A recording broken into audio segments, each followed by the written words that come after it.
When there is decline in morality and virtue, the divine comes to the rescue of the universe. When the greed of materialism threatens humanity's spiritual core, God sends a paragon of righteousness to liberate us all. As we move blindly through the valley of life, stumbling in darkness, a beacon of light in the form of a guru will guide us through. Their knowledge and wisdom will unburden the questions within our racing mind. The divine will choose a worthy soul, a divine being to rise above all differences, to unite us with their universal message of love and peace. They then become an eternal, guiding, and inspiring light to the universe. One such divine soul is Sri Shivabalayogi Maharaj, who began his life as Satyaraju in a tiny hamlet called Adivara Kupeta, located by the Godavari River in India. On the afternoon of August 7th, 1949, Satyaraju set off with his friends to play in the nearby canal, just as he had so many times before. But, unknown to him, a divine miracle was to occur that day. On the way to the river, as he was passing a grove of palmyra trees, a palmyra fruit fell from above. As Satyaraju started to extract the sweet juice of the fruit by squeezing it, all of a sudden his body began to vibrate and tremble.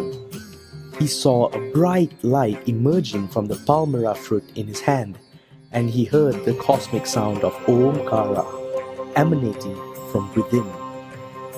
As he continued to stare at the fruit, the divine light and sound engulfed him in blissful waves, so that his body ceased its trembling, and his mind became calm and peaceful. As Satyaraju continued to watch, the fruit in his hand was replaced by a black Shivalingam. This divine object then broke in half, and from the midst of the Shivalingam, a tall, handsome man dressed in the attire of a Jangama Rishi emerged, surrounded by a bright white light. The Jangama Rishi, who was in actuality Lord Shiva, commanded Satyaraju to sit in the lotus posture and close his eyes. He then touched Satyaraju in between the eyebrows and gently patted him on the head. The young boy then lost all outer consciousness, absorbed in an enchanting vision of the same Shiva Lingam, surrounded by a dazzling bright light. Thus began 12 years of austere tapas, during which Satyaraju continued in deep meditation for 23 hours a day, despite tremendous obstacles placed in front of him. The young boy continued to remain unflinchingly focused and deeply absorbed in meditation. These 12 years of intense tapas were spent in Samadhi, a state where there is complete standstillness of the mind. The Jangama Rishi came to him in visitations periodically to protect, guide, encourage, and inspire him in his endeavors throughout these arduous years. In June 1961, Satyaraju passed into Nirvikalpa Samadhi, a state where the mind recedes completely and thus merges with the infinite and eternal self. On August 7, 1961, signaling the completion of 12 years of tapas, Lord Shiva and Goddess Mother Parvati manifested in their divine form and conferred their blessings upon him.